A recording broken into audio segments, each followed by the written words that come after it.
Well, hello folks, welcome to episode 26 of this Tennis Manager 2021 save. I'm the Custard Prophet and welcome back to the Custard Tennis Academy. It is all going off at the minute. Exciting final for you to come back. Yeah, you didn't mishear me, it is a final. There's a reason for that. But the big news is, taking the advice in the comments, we've gone to, as we made quite a lot of money in the last episode. We are making more than we are losing.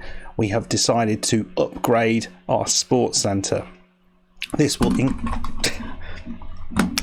drop my mouse there to some extent. This will increase our size of our team, I think, to 3 that we can have. Also, it will increase the number of staff slots that we have available. So that is pretty exciting. I think it also gives us a grass court. I think we get a grass court or something around that, either a grass court or a clay court. I can't remember which it is, but whichever one that is, we do need that. So that all made a lot of sense to me. I think the other suggestion was the business centre, and I think that is a tasty one, if you will, because you do get more money, 17 grand a month. You think about that over the course of 12 months, you're getting, was it 170? Yeah, 170, so almost 200 grand a month, almost 200 grand a year through the business centre, so it almost pays for itself. So that's probably what we'll go to next.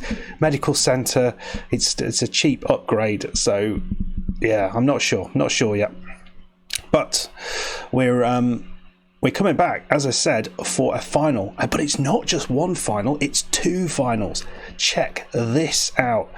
Harry Welbeken has he's improved immeasurably in recent times. And today he is at a tournament, but I can't see what that is. Am I allowed to see what that is? I don't understand why it disappears from there if you're during a tournament, and you can't actually go and see what the tournament is. We'll come back for that and figure out what's happened there, because I can't figure it out at the moment. But Jack Drapper, now we are here in the Banja Luka Open. What's that? Belarusia. So we are doing all right. It is pretty good.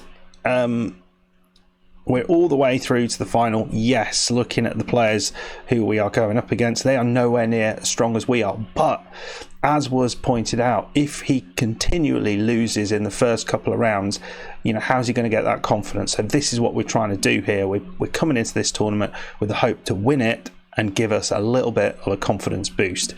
We have played some fairly poor players, and actually we have dropped sets, and it's never quite as easy as it looks, even at this level. But we beat, first of all, a Russian 341st in the world, 6-2, 6-1.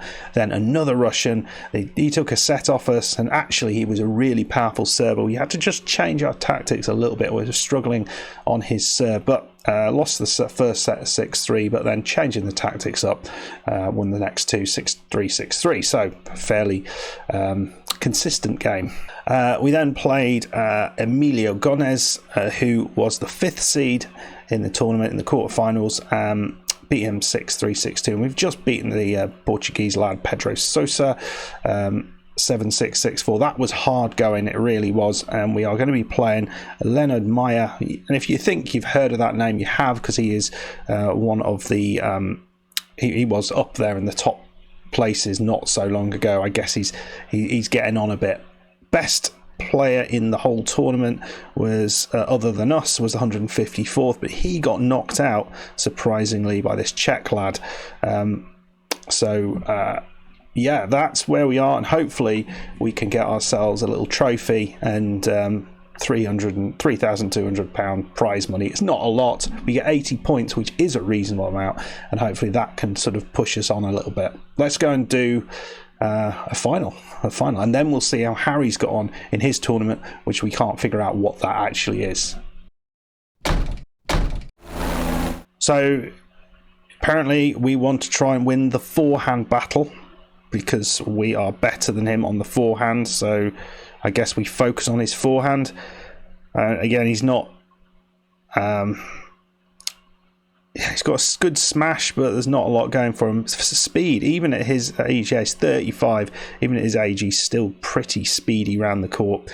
But I guess a lot of these things are going out. Yeah, forehand power is low, but he's quite accurate with it. So maybe we go for that. Okay, folks, let's get in there. Let's see what we can do.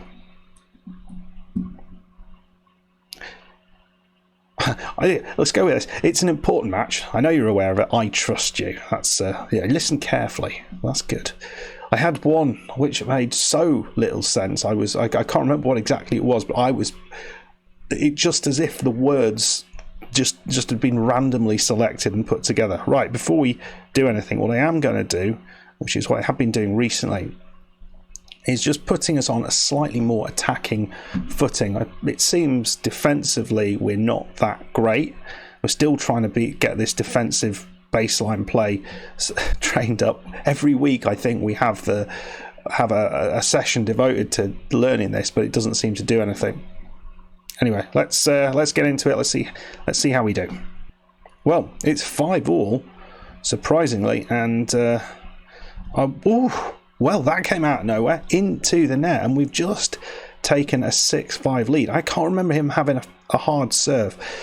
We're winning easily on our serve, and he's just and we're easily going through it. So let's see if we can win through this. Okay, we have a set point here. I think we might need to do something. Think about exactly what we're doing wrong here, because 7-5 feels we were doing really comfortably on our own serve, but our returns, yeah, not great. So let's have a look, see if we can see something in this, the return stats. So we're winning very few first serve return points, but we're winning a few second serve return points. So what I think we're going to do, I don't think I've got any access to his stats from here. What I think we'll do here on the returns, just stand a little bit back, just give ourselves a little bit more time, and maybe take the risk down. Okay, let's do that. I'm not actually aiming for the forehand, but I don't think that's the problem. Well, it's been a tight old game. It has to be said, we've not really covered ourselves in glory here. We have got a couple of points against our serve. And he's just gone long there. It's deuce. Come on. I'm not quite sure rallies are long or not, but we need better. That's a lovely little volley to finish it off. So it'll take us back to 4-all if we can finish it off, and there we go. Right, so we get to this point here. We're 6-all. We can look at the stats at this point. I just want to have a little... This is one good thing about this game, that you can see the stats halfway through. I don't think you can do that in TM2. Where are we struggling? He's got... Do we have any stuff on his serve? We're winning a few more. That's set 1. That's set 2. 21%. So he's winning a few more on our serve. We're doing quite well on his second serve. I'm not seeing too much here. 5 out of 5 net points. We're serving faster than he is. It looks like we're struggling on those shorter rides. I wonder whether we are actually...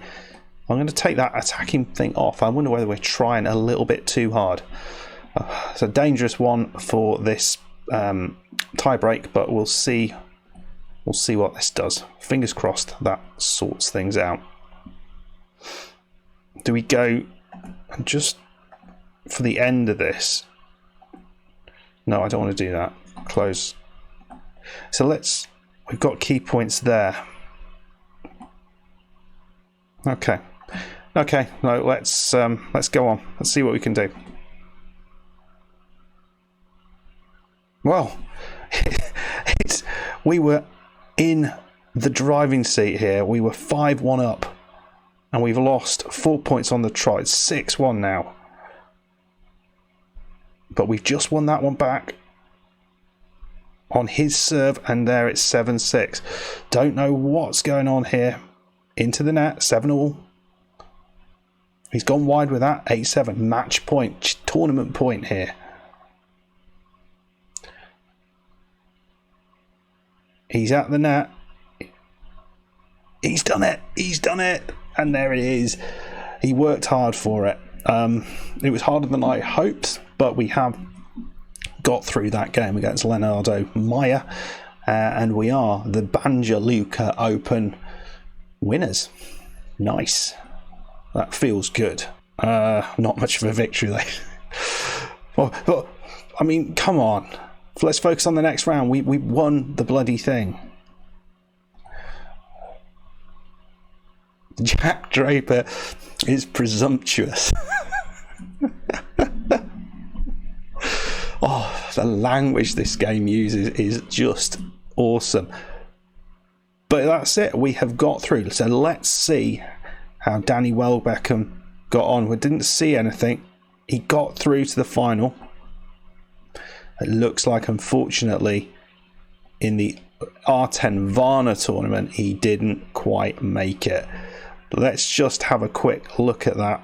Yeah, Harry Welbeken getting all the way to the final, and in fact won the first set. Oh, he's got to be gutted there, and then just fell apart a little bit at the end. That's sad. You can see who he went through. I mean, he had a very easy first time, but then he had to beat. I mean, he had to beat the second seed here, who's ranked considerably above him. So this is going to do him some good. Okay, folks. Well, I think that is pretty good. We'll go to the press conference. Yeah, we expected it. What new status? He doesn't have one. His potential is limitless. That's okay. I'll see that. Let's. No, we did talk. I'll just leave. Yeah, we went over strategy because that's what we do. I mean, I think so.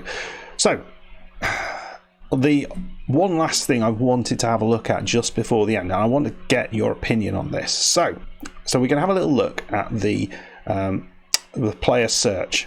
So these are the scoutings that are going on with our one scout.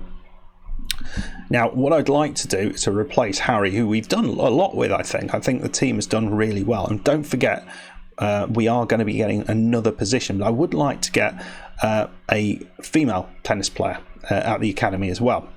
And one name popped out at me a little bit, and this was Emma Raducanu. 19 years old in the game. We don't know a lot about her, but the potential is there. Shall we try and take Emma Raducanu to the top of female tennis? Let me know what you think.